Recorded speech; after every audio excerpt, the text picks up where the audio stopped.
For a $1,000 setup, you need to make sure that you're maximizing your budget, especially the budget for the gaming PC specifically, and that's what we're doing in today's video. But the cool thing is that we didn't necessarily cheap out on the peripherals because we got some bangers in here as well. But first up, I want to quickly talk about the cooler that I threw in this $700 PC build, because this is the brand new Deepcool AK400, and it's actually the sponsor of today's video. This is yet another brand new option that we're checking out from Deepcool, and this AK400 is literally right up my alley in terms of what I'm looking for in a bang for your buck kind of CPU cooler. The AK400 is highly compatible with almost every modern CPU, including AM4 and LGA 1700. The 4 copper heat pipe design rapidly transfers heat away from your precious CPU for a heat dissipation efficiency of up to 220 watts. That boxy looking all black fan in the front is super clean to go along with the entire cooler's minimal design, which I personally like. And best of all, it's actually competitively priced and available right now on Amazon. Pick one up for yourself by visiting that first link down in the description, and big thanks again to Deepcool for sponsoring today's video.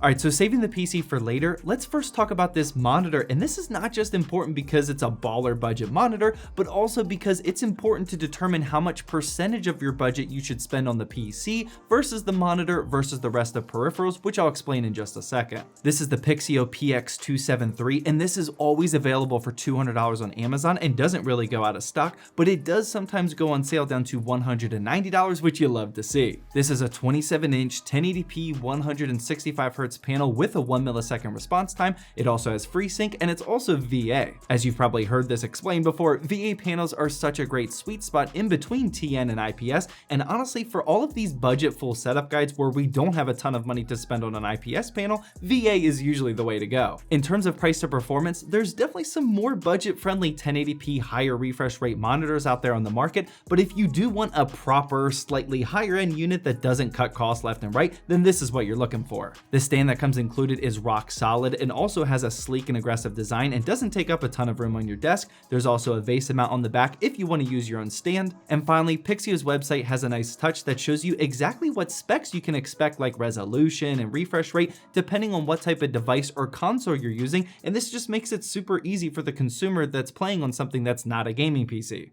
Now, I do want to talk about the budget ratio that I talked about earlier. I already mentioned that the PC itself costs $700, and now since the monitor costs $190, that only leaves us with $110, which, if you're following this guide at home, might seem a little scary. With $1,000 for the entire budget, there's certainly a lot of wiggle room on how you can play this. If you only spend $600 on the PC, then you can end up with some really high-end peripherals, which would be perfectly fine because having cool peripherals is indeed a perk of PC gaming. But if you go the route I took, then you can get more performance out of the PC, we get a higher quality monitor, but now we gotta find some hidden budget gems for everything else, but don't worry, I got you covered. The first one that we have here is the Techware Phantom TKL keyboard, and this usually sits on Amazon for around $45. I've already tried the Techware Phantom LP with low profile switches, but honestly, this entire brand of keyboard is like a hidden gem on its own. These are very high quality keyboards for the price, and there's even more models that I want to try here in the near future. For this board, I decided to go with the Automat browns, but they do also have some other options like blues and reds, but I'm actually a huge fan of these browns. Brown switches in general are more of a middle ground style of switch where they aren't obnoxiously quiet, obnoxiously loud, or anything like that.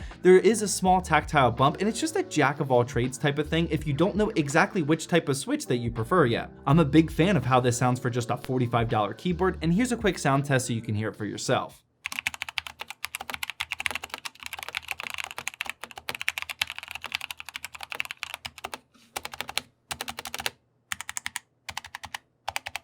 One other cool thing that you don't see in budget keyboards like this is that they included several extra switches for you to use in case one of them goes bad. These are indeed hot swappable, and I love that they aren't just including extra keycaps, but actually the switches themselves, and this will seriously increase the lifespan of your keyboard. Oftentimes with these budget keyboards later on down the line, you're gonna have one switch fail on you, and that kind of makes the entire keyboard irrelevant and unusable, but that's not gonna be the case when you have an extra switch because you can just replace it real quickly and then the keyboard's good to go. Another cool feature about the board is that the keycap remover is actually pre-installed underneath it, that way you never lose it. And while we're under here, I would have liked to see a detachable USB-C cable, but at the end of the day, it's really not that big of a deal. And finally, I did just buy this keyboard about 2 weeks ago on Amazon, but at the time of recording, it's actually unavailable. They do have the full-size keyboard and the low-profile option that I talked about earlier, so be on the lookout for this if you're trying to cop this board. But moving on here, we get to the mouse, and this is the Steelseries Rival 3, which can usually be found on Amazon for just 25 bucks. I've used this one before, and although I usually don't try to repeat the same peripherals in these setup guides over and over again, I really think this mouse just needs some more camera time because of the value here. Unlike 99% of other budget mice under $30 where you get that same crappy and laggy sensor, this TrueMove Core optical sensor is just fantastic for the price, and to this day I still haven't been able to find a sensor that's this cheap and this accurate. When I'm using it, I just don't feel like I'm holding a budget mouse because it's just so smooth and precise,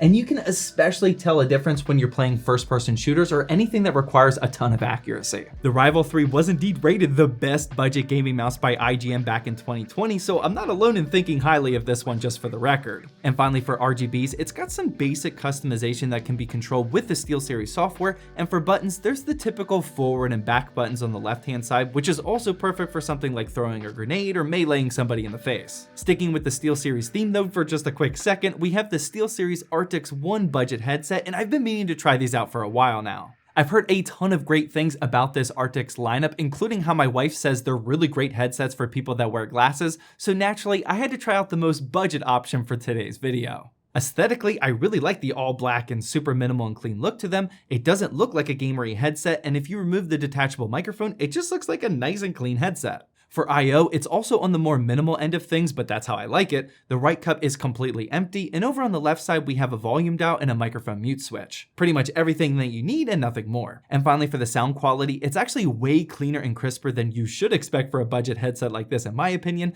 The bass is extremely punchy if that's something you're into, and this headset will also work with not just PCs, but also consoles as well, which is perfect for all types of gamers. And speaking of that microphone, here's a very quick sound test for that. Make sure you let me know down in the comment section how you would rate this microphone, but remember, this is just a $40 headset. And for the last peripheral before getting into that meta $700 PC, we have the mouse pad, and honestly, I would just recommend going with any budget XL gaming mouse pad that you can find for like less than 15 bucks. There's so many options to choose from, whether you want a simple black design like the one I got here for just $12, but there's also different colors and designs to go with for this same price point, but that's completely up to you. Before diving super deep into this PC though, I want to show what the entire setup guide is looking like, and for $1,000 in a post GPU shortage world, I'm extremely happy with the value on this one. I really like the balance of spending $700 on the PC build itself, getting a higher quality monitor, but then also sniping some budget hidden gems for the rest of the peripherals. We did a great job on the entire setup guide, but honestly, I think I did an even better job on just the PC by itself. This is seriously one of the best $700 custom PCs that you can do right now here in the United States, and although it does look super baller aesthetically, I actually paid a little bit more attention to the price to performance this time, which isn't something that I normally do. For the core performance parts, first up we have the CPU, and this is the Intel i3-10100F, and although it's 2 generations old at this point, it's still a really good bang for your buck option to go with. The 4 cores and 8 threads that it's packing are still really fast. You can pair it with a cheap B460 motherboard like we did here today, and there's some decent options to upgrade later on down the line if you want to. For RAM, we have this XPG GAMX D20 Black 2x8GB kit that's clocked at 3200 MHz. The SSD is the Intel 660p 512GB NVMe drive, and finally the graphics card is the MSI Mech RX 6600. I explained in a previous live stream that for the first time in like over a year, I actually chose this graphics card more so on the aesthetics instead of just the price point. For $325, there's definitely some more cheaper RX 6600s available, but now that we have some more options that are readily available on the market, we can be a bit more selective of our graphics cards. Here's what the entire parts list is looking like, and once again, I'm really happy with how this turned out. The 10100F and RX 6600 is a really solid combo right now for budget to mid-range builds, and of course, I did have Sam whip up a quick benchmarking run per usual, and here's what our CPU and GPU combo is capable of in 1080p. Obviously, we're gonna get some pretty solid FPS numbers here with the RX 6600. Overall, this video definitely produced a super solid gaming experience, and it's pretty tough to beat for just $1,000 for absolutely everything that you need to start gaming. If you don't have that much money to spend, or you just want something a little bit on the cheaper end, then don't fret, I got you covered with the video that's on the screen now.